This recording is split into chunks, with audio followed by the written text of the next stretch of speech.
Hello, today's episode of Beardchanics Garage. We are back at the Rallysport Engineering Academy, and I think we're going to go inside, have a look around, and go and chat to the boys. So let's go and see what they're doing there. Let's see if anybody's in. Aha, they're home. Hi guys, welcome in, welcome to the Academy, come in. So you want an overview of what we do at the Academy? Yes. And what the Academy is about and who we help? Yeah. Okay, so first come through and we'll go into the classroom briefly. It's a bit back at school again. It is, unfortunately. Yeah, so our students that come to us do have to spend time in the classroom. We have basic level qualifications and we have a higher level qualification which we teach them, and everything is automotive and mechanics based. Let's get out of here into the interesting bit. So this is our common room, this is where our guys will spend most of their break times. They have pool tables, Xboxes, PlayStations, they're online so they can use their accounts and so on. We have 12 students a day. I mean, I didn't have anything like this when I was at school. No, I didn't. But yeah, we try and give them as much as we can so they keeps them entertained, keeps them well, enjoying their break times, and keeps them not out of mischief. But we don't spend much time in here because we like to spend as much time as possible in the workshop. We've got internet TVs as well. Look who's on the telly. Yeah, and look up there. Who's that? Oh, Shula. Also, around that common room, we'll have all kinds of things we've made, from flywheel and clutch kits, and show the students how they work. Got our input shaft here, going in, thrust bearing. You come over here, we have drum brakes set up, showing a slave cylinder as well. I best get this right, actually. If I say things wrong, it will look really bad. What sort of drum brake is that? Let me read it. So we've got the rear drum brakes here, we have front discs, calipers, CV joints, steering racks. We made them so they're all cut away so the students can see a bit better how they work. No, that's great. A lot of students, they need more of a visual kind of learning. Exactly what we're doing, more practical stuff. And the last one is our vacuum operated servo unit there. So we've got So this is where we spend most of our time. This is where the students, it's a practical based course and we want them to do practical stuff. And in here, it's all hands on. This is our main workshop and garage. I like to call it the Garage Mahal. And this is where they will spend at least 3 lessons out of their day. They spend a lot of time in here, just banging and rounding off of bolts and so on, but obviously they're all learning. And we have sort of 3 kind of vehicles that come through the workshop. We have project cars, we have workshop cars, and then we have our own vehicles which we'll bring in. Such like, for instance, my colleague's car, Project D, which I'm sure you've actually featured this, haven't you? We have, yes. Yeah, that's our colleague's car. It's a project car and our colleague's car. We will do servicing on our own vehicles as well, such as my C-Max that we go in and out of, from work to. The good thing about that is they get to see a real car that hasn't been apart a few times. Yeah. And then there's a lot of wealth in just servicing a car, especially when they get to it and it's covered in road salt or muck. And you take the under tray off of it and half the road falls on the floor. And, they're good skills for anyone to learn, really. Exactly. So, and our workshop cars. So at the moment we have the little Peugeot, the C-Max, we have the Audi over here. And being a workshop car, and they have to complete certain practical assessments to complete their qualifications, such as remove engine components, 3 engine components, remove suspension components, steering components, and braking components. Right. So I would say, right, today guys, you're going to be doing an engine component. What engine component we're going to do? And at the start they do spark plugs, so they remove spark plugs from the Audi. But we all know if you've done spark plugs on one car, you'll then go to a Subaru and you'll go to the top of the where are they? Yeah. So we do it on a different vehicle. And I might throw them at the C-Max because it's a diesel and let them try and work it out for themselves. Yeah. And so then we'll do suspension or braking components, rear brakes, front brakes, handbrake adjustments and so on. And then it's steering as well. So we're taking track rods off, wishbones off, even steering wheels off after we've taken the airbag situation out of the way. Just because anything that they're doing in here will go into real life. Yeah. And that's our main thing, is that we're trying to mentor these students as well as teach them into the next step, which is predominantly work or college and work. So that's what we want from them. Sure.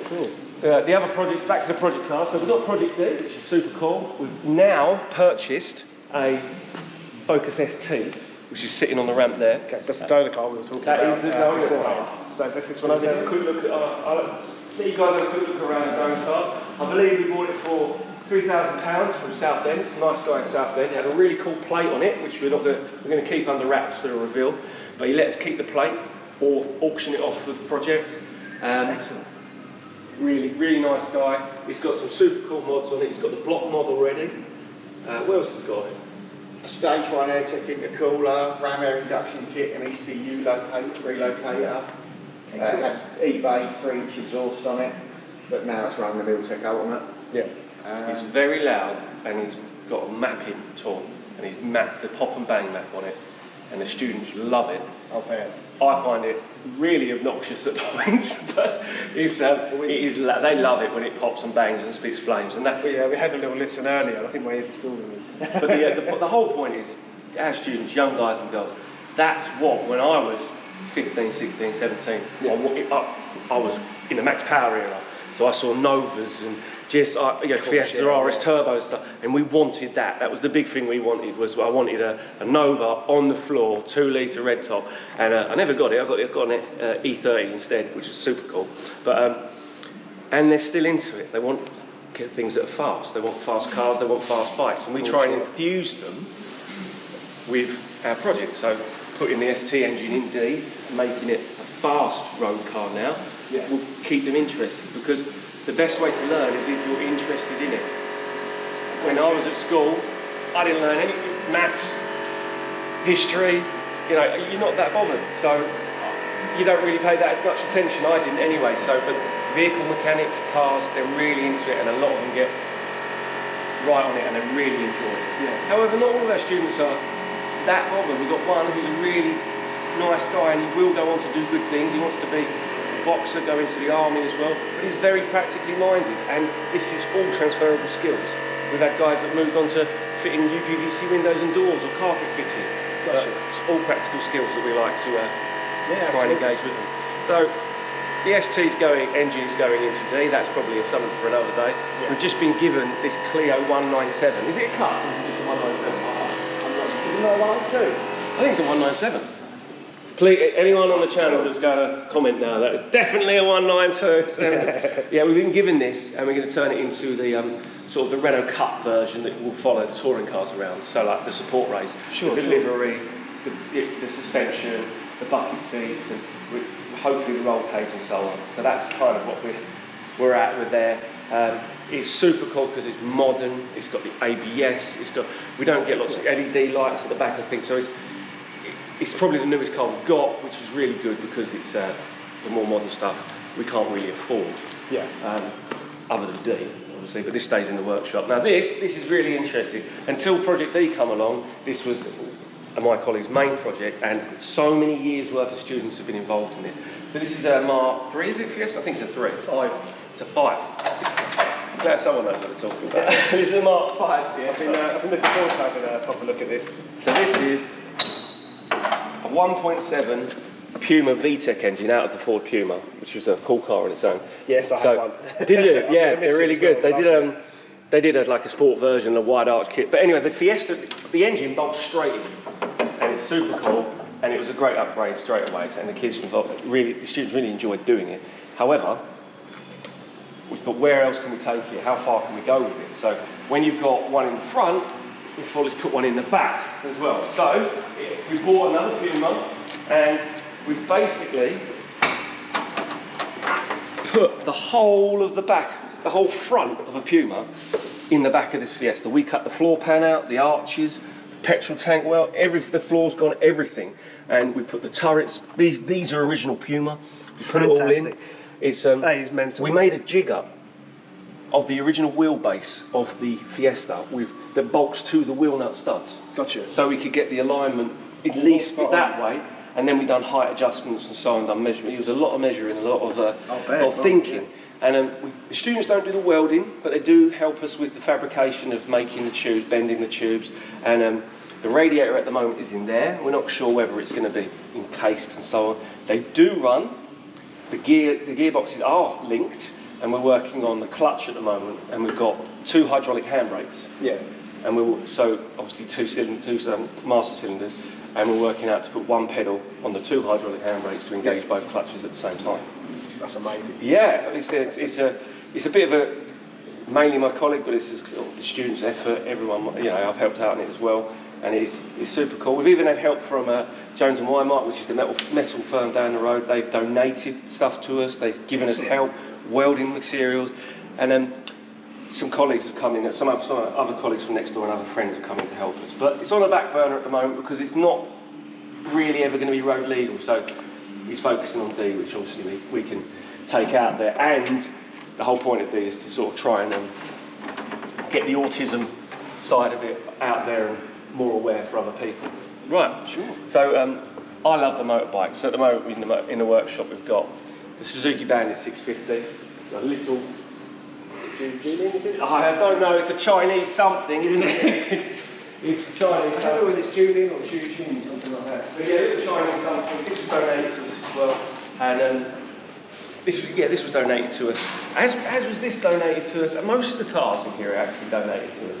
And without people donating, we do buy some vehicles, but without people donating to us, we can't get a good turnaround of vehicles, and it makes our budget even smaller if we have to go and buy vehicles. So anyone out there who's watching, if you donated anything to Rallysport Engineering Academy, we thank you, and the students thank you as well, because we couldn't do as much as we could without you guys. So thank you very much. Oh, and if you have donated, make sure you subscribe and like, because you're going to see more of what we do on camera soon. Right. Bikes. Yamaha Tdm 850. Once again, I was big in this, and it was a commuter bike, courier bike in London, and the whole front end was battered, and we put a new front end on it. We've rebuilt the carbs a few times. It does run, but it's a bit of a project. We were building it for Dirtquake. Where they go around the dirt oval when they do the flat track, but that sort of got sidelined with other things going on in my life, mainly children. But so that's something that we work on. Over here on the ramp, this was quite interesting. We bought this for £100 out of a garage just up the road, and the roof had collapsed on the garage over the year. It's been parked since 1997. Yeah. And it filled the tank with water. Now, if anyone who knows about Zephyrs know this already, that the tank's not out. But when the water gets in it, and it was just sitting in there, and then it was sitting in the carbs were the worst I've ever seen. But the tanks for Zephyrs are worth more than the whole bike is. Oh, of course, yeah. Because they'll be in demand, won't they? Yeah, and it's such a wide tunnel in the up here, which is a real problem. So we're not sure what we're going to do with it. We want to make a calf racer, but it's finding the right tank for it. It's quite an ugly frame because it has this big sort of plated aluminium section when you really want a nicer frame around for that. So we're not sure what we can do. But one of our students, really nice guy, big into motorbikes, he's rebuilt the brakes on it, front and rear. I mean, we took the seals out of the calipers, completely took them apart, re-greased them with the red grease, cleaned the pads up. He's done the calipers, the chain, the sprockets, and we took the carbs out, cleaned them out twice. Couldn't get the float needles because they're slightly sprung-loaded to keep the needle height. But eventually we managed, after the third attempt, to get it all back together, and after being in the garage since '97, it runs perfectly, and it really runs sweet, and the clouds of gunk that come out of it, but now it runs perfectly smooth, and it is really nice, and all down to one student who wanted to put the effort into it, and he's big into motorbikes, so we try and encourage that one thing. If they're into it and we can accommodate that, we try and let them do that thing. As you say, you're trying to get them interested in something, and keep them interested. That's right. So yeah, we've got this. We've got the Yamaha Tdm. Now this is quite interesting as well, which is next to be at the moment. I'm hoping to take this on soon, and we'll watch this space. But this is a Yamaha Xs 650 chopper. This frame was probably built in the late 70s, and it's hardtail as well. Yeah, it's a hardtail frame, but it encompasses the original frame well, probably back to the footrest, and then it's hardtailed from the top and the bottom. The Xs 650 is now this, because at the age of it, I think it's early 70s, is tax exempt and MOT exempt. MOT exempt? Oh, okay. MOT exempt, it's a classic vehicle. And we're going to take it on, and I would like to completely redo it with, for me, a chopper should have as little on it as humanly possible. I'm talking front light, rear light, kickstart, and keep the guys involved in that as well. And that's another thing that we're hoping to take on soon. And we have, this is a spare ST engine. Once again, that was donated to us by some nice guy. So we're going to take that apart. And apparently it's seized, or it's had some damage to it. So we're hoping to take it apart. If it's not too bad, then we're hoping to send it away, get it properly machined out and reconned, or get the block done at least, tested, and then we'll build 3-4 years down the line the big horsepower engine. Yeah. But it's all against money. So if there's any like Cosworth companies out there who want to donate an RS engine to us, let us know. Matt Lewis. Matt Lewis. Is that Matt Lewis is the man we need. Matt, if you're watching, come on, do the right thing, mate. So yeah, the engine will get sent away, and hopefully it's all right. But we've got to strip it down with the kids first. We've got a gearbox with that as well. Also got the little Saxo over there. That's going soon. Hopefully that is a standard Saxo VTS. Okay. And there's not many of them left because they all got smashed up and wrapped in the trees and stuff. Yeah. I believe the Saxo was the first car you could buy with free insurance. That's why they were everywhere. And the GTIs and the Saxo VTSs are so popular back in the day. After the Novas and the Fiat, and that's what I had. And we got one in. It was in a fairly bad way. It was on one cylinder. We managed to put an injector in it, a cheap Chinese injector, and it was just 4 cylinders. Cleaned it up. Got an interior for it because someone tried to use it as a track car, but all they did was take the seats out and lose them. Right, so we've now rebuilt it standard, and it's almost too good to continue work. Someone really wants it, and it's worth a good amount of money, so we're going to get rid of it and get something for the Academy as well. We've got our Land Rover Discovery coming, which I'm quite looking forward to, because big 4-wheel drive stuff with the Land Rovers as well, where you've got diffs, prop shafts, half shafts, is so much more involved than just pulling a drive shaft out of the car. So that's something else. We don't really have 4-wheel drive stuff, so we're looking forward to getting something big and chunky in. More of a variety of vehicles then. That's right. And on the wall, so worth mentioning, on the wall was the 3 Series. Now the 3 Series, we had a 1.8 compact, and we bought that car for the 2.8 straight 6 in it, and we put the engine in the compact, and then we had a spare car, and we were like, well, what should we do with it? So we cut it up, painted it, and put it on the wall because posters are for amateurs. So that's what we did. But it's not just about cars and mechanics. We do soapbox races. We've made picture frames. Yeah. We've made all kind of benches for outside. It's about hand skills. It's about motivating them and mentoring them to go on to do something more positive, not thinking that I can just sit around and do nothing. Yeah. So, and all the students we get are from the local area, from Ipswich through to literally around the road, Grinstead and so on. And we have 12 a day, 5 days a week for the whole school year. And my colleague and my aim is to teach mechanics, but we really want to try and help them get to the next step, which is go to work as well. And I think everyone needs a skill that someone else hasn't got. So whether that's plumbing, mechanics, even wrapping cars is a skill that people want. And if you've got something that other people haven't, you're much more employable, and that's what we try and tell them and get them engaged and thinking with. And that really is our workshop. That's what we do. You probably see the boots and overalls over there. We supply all PPE, personal protective equipment. That's mandatory when the students come in. They could be here from 14, so they could be here from year 10, 11, maybe year 9. That's normally year 9, 10 and 11. Okay. They could be here for 1 day a week or 2 days a week. And we try and get them through the qualifications as much as possible, try and get them the highest grade as possible, go back to school, go back to mum and dad and or carers, and hopefully feel positive about what they've done that day. Yeah. And we've had your YouTube channel on. They've been engaging with that as well. They think if them guys can do it, anyone can do it. Absolutely, yeah. Yeah. And that is the academy. So, you got any questions about it? Right, so what sort of tools do the kids use? Is it just hand tools, or do they get power tools as well? Obviously, you won't give them plasma cutters and stuff like that. No, we definitely won't give them. We try and make sure the majority of the stuff they use is hand tools, because there's a big wealth in being able to. If you just give them an air gun, it's easy. So being able to take the stuff off with the hand tools to start with is where we aim for. They will be allowed to use air guns, and they will use drills, maybe a jigsaw.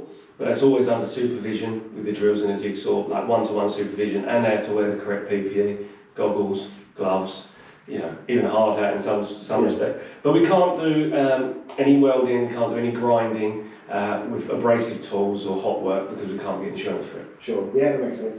And you say as well, they're all interchangeable skills. I mean, you learn to use ratchets and spanners and stuff. It's all helpful. Okay, so what were the qualifications again? That okay, so the qualification we deliver, the main ones is the ABC Level 1 in Automotive Studies, Level 1 Award in Automotive Studies, and that is a nationally recognised qualification for pre-16s before they go to college. They can even do it in the first year of college in some places, and then they go on to do Level 2 and so on. And not only is that a qualification that they can get, but it's accredited to GCSE points in their school. So they can use the GCSE or Progress 8 points they get from our qualification and put it towards other Progress 8 points they might get in another thing they do in school, such as the Duke of Edinburgh Award, and get combined GCSEs. Gotcha, that makes sense. Yeah, and it's a really good one. We also have sort of an entry-level one for guys, say they come to us in year 9. You can't start the Level 1 in Automotive Studies till year 10 and 11. So before that they do the entry level, and it's just a bit more basic and a bit easier. Yeah. Okay, that makes sense. I think we realised as well that it counts towards. It's a really cool. They want that because it's more appealing to the schools because they get more out of it. Yeah, of course. So we were talking earlier about a lot of the schools being academies, so they need something tangible. Awesome. You need to, for the schools, and much like any business, the schools are businesses as well. When they spend their money, they need to show an outcome for it, a result. And our qualification is a good